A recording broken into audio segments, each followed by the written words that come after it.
Hello दोस्तों।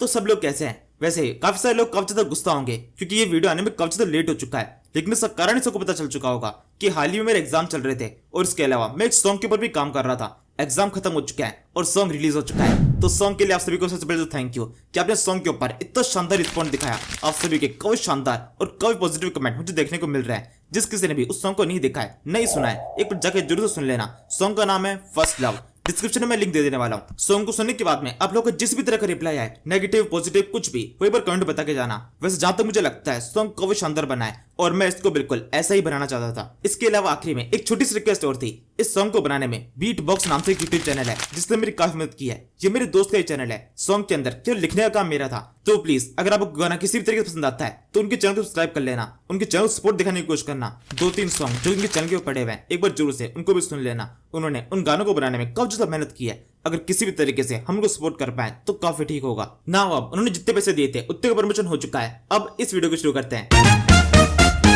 पिछले episode के एंड तक हम देखा था लियोन और जेवियर दोबारा से अपने फ्रंटियर डायमेंशन पहुंच चुके हैं। जेवियर इस टाइम पर लियोन को देख रहा होता है। इन्होंने अभी अभी फोर्थ मटेरियल को भी इकट्ठा कर लिया है। तो लियोन एकदम से काफी ज्यादा खुश होता है और चिल्लाते बोलता है, आखिरकार हम कामयाब हो गए, चारों मटेरियल इकट्ठा हो चुके हैं और हम 12 को अब कंप्लीट कर सकते हैं। जल्दी हमें हमारे 7.5 साल की जॉब मिलने वाले हैं। तभी उसे इसकी विंडोज होती है जिसके भी लिखा है तुम्हें आर्य पॉइंट दिए जाते हैं। लियोन यहाँ पर इसको पूर्ति इग्नोर कर देता है। उसे आर्य पॉइंट से कुछ फर्क नहीं पड़ता। वैसे भी उसके पास काफी सारे हैं। वाकई बोलता है ये सब बेकार की चीज है। अब इंपॉर्टेंट ये है 12 को कंप्लीट करना और मेरे 7.5 साल की जॉब हासिल करना। अब मैं उन सारे लोगों को बचा पाऊंगा जिनको मैं बचाना चाहता था। सबकी लाइफ अब पूरी तरह सेफ होगी। लियोन तो यहाँ पर ये सब कुछ सोच के इतना खुश हो रहा होता है। वही दूसरी तरफ एक अलग चाल चल रही है। यहाँ पर ये डार्क मैजिशियन है। ये वही बंदा जिसको अकेडमी से निकाला गया था। बाद में से लियोन को मारने की कोशिश की, फिर ये हेल में चला गया और हेल से जिंदा होकर वापस लौटा है। इसके ऊपर हेल किंग का हाथ है और हेल किंग ने इसे काम भी दिया है कि किसी भी तरीके से हेल किंग को यहाँ पर समन करना है और ये बात ये अच्छी तरह जानता है ये काम करना किस तरीके से है। इसके सामने की तरफ एक गुफा है जिसके अंदर एक बंदा है जो कि उसकी मदद कर सकता है। इसके बारे में भी हेल किंग ने इसे बताया है। यहाँ से अंदर की तरफ एंटर करता है। सामने की तरफ एक लाश पड़ी होती है। एक बंदे गर्दन कटी हुई है। ये बंदा पहले मर चुका है। इसको लियोन ने मारा है। वैसे मारा तो जेवियर ने है, लेकिन एक ही बात है, ये मरा हुआ बंदा वही मैजिशियन है जिसकी पूरी फैमिली बर्बाद हो गई थी, जिस वजह से बदला लेना चाहता था। उसके चक्कर में इसने कुछ बुरे काम शुरू कर दिए थे। बाद में से लियोन से माफी मांगी थी। लियोन माफ करने वाला था, लेकिन इसकी चाल दिख जाती। तभी जेवियर ने इसको प्रोटेक्ट करके इससे गर्दन काट दी। इसी की गर्दन को उठाकर डार्क मैजिशियन से कहने लगता है, तुम्हारे साथ में कब ज्यादा बुरा हुआ है, मैं भी तुम्हारे जैसा ही हूँ। तुम्हारे साथ में जिसने बुरा किया है उसने मेरे साथ में बुरा किया है। हम दोनों दुश्मन एकदम सेम टू सेम है और तुम जानते हो हमारा दुश्मन इस टाइम पर कैसी हालत में है। वो सब जगह पर काफी ज्यादा फेमस हो चुका है, काफी रेस्पेक्टेड लाइफ जी रहा है। सब जगह पर उसकी पावर के बखाने चारों तरफ फैलते रहते हैं। लोग उसको पूछते हैं। इसका मतलब यह है उसको वो सब कुछ मिल रहा है जो कि हमें मिलना चाहिए था। हमारे हक की सारी चीजें वो अपने तरफ ले जा चुका है। मुझे तुम्हारा तो नहीं पता, लेकिन मैं बिल्कुल भी इसको एक्सेप्ट नहीं कर सकता हूँ। मैं ये एक्सेप्ट नहीं कर सकता कि जो चीज मेरी होनी चाहिए थी वो किसी और के पास में है, किसी ऐसे के पास में जो कि उसके लायक भी नहीं है। उसके पास में ऐसा कुछ भी नहीं था जो कि हमारे पास में है। वो इस टाइम पर जो कुछ भी है वो अपने खुद के बल पे नहीं है। उसके साथ में वो दूसरा बॉडीगार्ड है, वो काफी ताकतवर है। उसी की वजह से वो इतने ऊपर के मुकाम में पहुंच चुका है, वरना वो खुद से कुछ भी नहीं था। लेकिन हमारे पास में वो स्पेशल पावर नहीं है। अगर वो हमारे पास में होती तब तो हम उससे काफी ज्यादा आगे निकल चुके होते। केवल एक लक के बेस पर अगर कोई हमसे आगे निकल जाए तो मुझे तो ये बिल्कुल मंजूर नहीं है। और मैं जब तक जानता हूँ तुम भी मेरे जैसा ही हो, तुम्हें भी ये बिल्कुल मंजूर नहीं होगा। हम चाहें तो दोनों साथ में मिलकर अपने दुश्मन को ढेर कर सकते हैं। तो क्या तुम मेरे साथ में हो? क्या तुम और मैं हाथ मिलाकर अपने दुश्मनों को खत्म कर दे? तुम मेरा साथ दोगे? यही कहते हुए डार्क मैजिशियन अपने जादू को यूज करना शुरू करता है और उसके तक करने के साथ में यहाँ पर एक अजीब सी एनर्जी देने लगती है जो कि पूरी इस कल के अंदर जा रही है और ये एनर्जी लगातार इस तरफ घूमती जाती है। कुछ देर के अंदर सब कुछ एकदम शांत हो जाता है। डार्क मैजिशियन आई कहता है, तुम पूरी तरह तैयार हो चुके हो। तुम बस एक बर्तन की तरह हो जिसके अंदर मैं और भी चीजों को ऐड करता जाऊंगा। अभी मैंने एक चीज ऐड की है, अब दूसरे नंबर की चीज है जो कि बहुत सारा डर। मैं किसी भी तरीके से डर इकट्ठा करने वाला हूँ और डर को इकट्ठा करके जब तुम्हारे अंदर डाल दूंगा तब सेकंड स्टेप भी कंप्लीट होगा। और जहां तक मेरी समझ जा रही है, मेरी समझ के साथ से डर को पैदा करने का केवल एक ही तरीका है, एक सबसे फास्ट तरीका, जो कि है वॉर का जो खतरनाक होती है। लोग उसे देखने के साथ में इतनी बुरी तरह डर जाएंगे कि उनकी हालत खराब हो जाएगी और मुझे वो सब कुछ मिल जाएगा जो कि मुझे चाहिए। और साथ में वो तबाही देख पाऊंगा जो कि मैं काफी लंबे टाइम देखना चाहता था। और जहां तक मुझे लगता है इस तरह की तबाही मचाने के लिए सबसे बेस्ट सिटी होगी मैग्नेटो सिटी। उनके साथ मेरी पहली लड़ाई चल रही है। मैं वहां की क्वीन को मारकर उनकी पूरी जगह को पूरी तरह बर्बाद कर सकता हूँ, सभी लोगों को मार सकता हूँ। एक बार जब मैग्नेटो सिटी खत्म हो जाएगी तो यहाँ के पूरे एरिया के अंदर मेरा आक्रोश बहुत ज्यादा फैल जाएगा। सब लोग मुझसे डरने लगेंगे क्योंकि मैग्नेटो सिटी ज्यादा ताकतवर है। अगर सबसे ताकतवर खत्म हो गया तो कमजोरों को डरना तो पूरी तरह पक्का है। तो क्वीन एरिका, मैं तुम्हारी तरफ बढ़ रहा हूँ। तुम्हारी तरफ एक ऐसा तूफान आ रहा है जिसका सामना तुम बिल्कुल भी नहीं कर सकती। ना तुम कर सकती हो, ना ही वो तुम्हारा नौकर कर सकता है लियोन फ्रंटेरा, और ना ही उसका नौकर जेवियर। यही कहते हुए डार्क मैजिशियन मैग्नेटो सिटी को तबाह करने के लिए उसकी तरफ निकल पड़ता है। यहाँ से अब हम फ्रंटियर सिटी का सीन देखते हैं। लियोन को अभी तक पता ही नहीं है कि कितनी बड़ी मुसीबत उसकी तरफ बढ़ रही है। वो बस आराम से इन तालों को निकाल रहा है और इस टाइम पर लियोन के चेहरे के ऊपर एक बड़ी स्माइल होती है।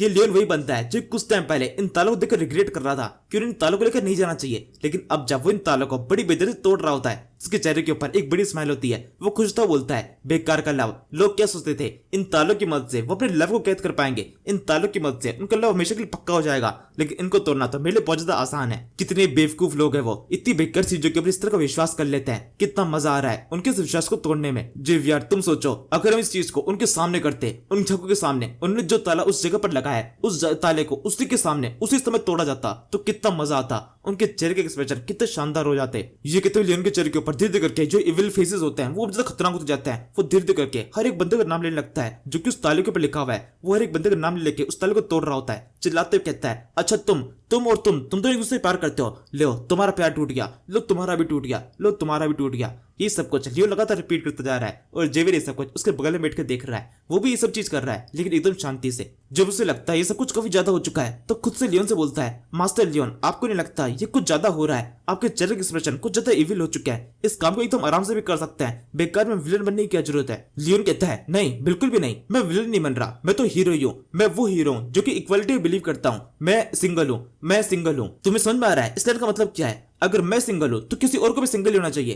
तभी तो इक्वालिटी होगी। इसलिए मैं धीरे धीरे करके इन सभी को इक्वल कर रहा हूं। अगर इनकी मदद से इनका प्यार थोड़ा कम हो सकता है तो क्या काम करेंगे इस चीजें, तोड़ दो इन्हें, प्यार कम हो जाना चाहिए। जब ये सारे लोग सिंगल हो गए तब इन्हें मेरे दर्द का एहसास होगा, इन्हें पता चलेगा कि सिंगल लोग किस तरह के होते हैं। ये कहने के साथ में लियोन की रफ्तार मुझे तेज जाती है और कुछ ही देर के अंदर उसने इस पूरी रिंग को पूरी तरह खाली कर दिया है। सारे ताले इसके बाद तोड़ तोड़ के हटा दिए गए हैं और इस काम को कंप्लीट करने के बाद में लियोन बहुत बुरी तरह थका हुआ है। वो थकने के बाद में कहने लगता है, इस काम को करने में काफी ज्यादा मजा आ गया, लेकिन इस काम को मैं दोबारा नहीं करना चाहूंगा। कभी बेकार ये मजदूरी सी थी ये, लेकिन मुझे ऐसा लग रहा है हमसे शायद कुछ गड़बड़ हो चुकी है। ये कितने लियोन उस रेलिंग की तो देखता है, रेलिंग एकदम नॉर्मल सी लग रही है, इसके अगले सेकंड चमकना शुरू कर देती है। उसके अंदर से एक अलग सी एनर्जी निकल रही है। सच में ये वही स्पेशल मटेरियल है जिसके लियोन को तलाश थी। इस रेलिंग के ऊपर से सारे तल निकालने के बाद में ये रेलिंग अपने आप ही एनर्जी का फॉर्म लेकर एक क्यूब का फॉर्म ले लेती है और इसको देखकर पता चल रहा है कि ये सच में एक स्पेशल मटेरियल है। लियोन तुरंत इसे उठा लेता है और कहने लगता है, तो अच्छा ये है किया ओरा। इसे देखकर लियोन को दोबारा से एक स्क्रीन शो होती है जिसके ऊपर लिखा हुआ है, तुमने इस किया ओरा को अपने ओरिजिनल फॉर्म में लेके आ चुके हो, कांग्रेचुलेशन, तुम्हारे पास चारों मटेरियल इकट्ठा हो चुका है जो कि अपने ओरिजिनल फॉर्म में। इसे देखने के बावजूद भी लियोन के चेहरे के ऊपर बिल्कुल भी एक्सप्रेशन चेंज नहीं होते। वो एकदम शांति से कुछ देखता रहता है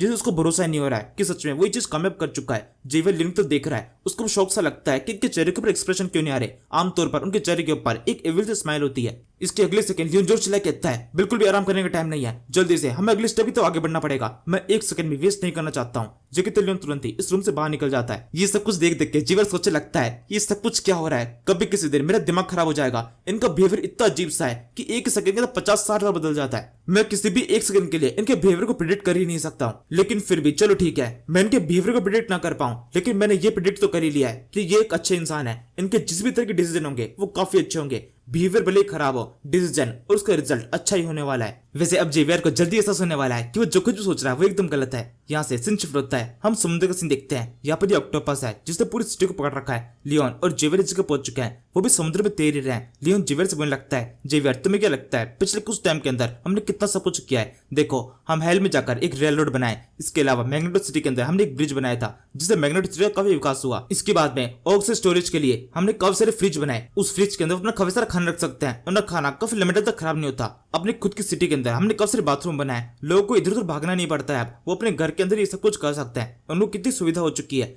अब तुम सोचो इतना सारा काम हम कर चुके हैं, लेकिन इस सारा काम अगर मैंने खुद के लिए किया होता तो कितना अच्छा फायदा होता। ये सारा काम करके भले में पैसे मिलते हैं, लेकिन वो पैसे कितने कम है। अगर ये काम खुद के लिए किए जाए तो कितने शानदार तरीके से वर्क कर सकते हैं। जेवियर कहता है, लेकिन आपको इसे थोड़ा अलग तरह सोचना चाहिए। आप भले लोगों की मदद करके आपको पैसे मिल रहे हैं, लेकिन आप ऐसे सोचिए कि लोग आपकी रिस्पेक्ट भी कर रहे हैं, आपका मान सम्मान चढ़ तो बढ़ रहा है, आपका नाम फैल रहा है। लियोन कहता है, उस नाम का क्या फायदा, वो नाम किसी भी काम का नहीं है। अब तुम्हें सोचो, ट्रुथ और ज्वेल के सारे टुकड़े हमने इकट्ठा किए हैं। यहाँ पर ट्रुथ और ज्वेल केवल एक स्ट्रक्चर है जो किसी काम का नहीं था, उसको कंप्लीट हम करने वाले हैं। इन लोगों को फ्री में ट्रुथ और ज्वेल मिल जाएगा, लेकिन इससे हमें क्या फायदा होगा? जेवियर कहता है, आपका मतलब क्या है? लियोन कहता है, मेरा मतलब यह है, मुझे अब अपना फायदा चाहिए, मैं किसी के फायदे का भी सोचने वाला नहीं हूँ। मैंने सोच लिया है, ट्रुथ और ज्वेल को यहाँ पे कंप्लीट करने के बाद में मैं इसे यहाँ से चुरा लूंगा और फिर अपनी टेरिटरी के अंदर रखूंगा, वो मेरा होगा, उसके ऊपर पूरी तरीके से मेरा अधिकार होगा, मुझे किसी के फायदे से कोई फर्क नहीं पड़ता। ये कहते हुए लियोन के चेहरे के ऊपर कब ज्यादा इविल से एक्सप्रेशन होता है। जेवियर भी देखकर थोड़ा अजीब सा फील कर रहा होता है। वो सोचने लगता है, जब कभी मैं इनके बारे में कुछ अच्छा सोचता हूँ ये पीछे पड़ जाता है मुझे गलत साबित करने के लिए। ये कितने ज्वेल के चेहरे के ऊपर भी एक्सप्रेशन काफी अजीब से है। इसे देखकर लियोन कहता है, क्या हुआ, तुम इतना अजीब ढंग से मेरी तरफ क्यों देख रहे हो?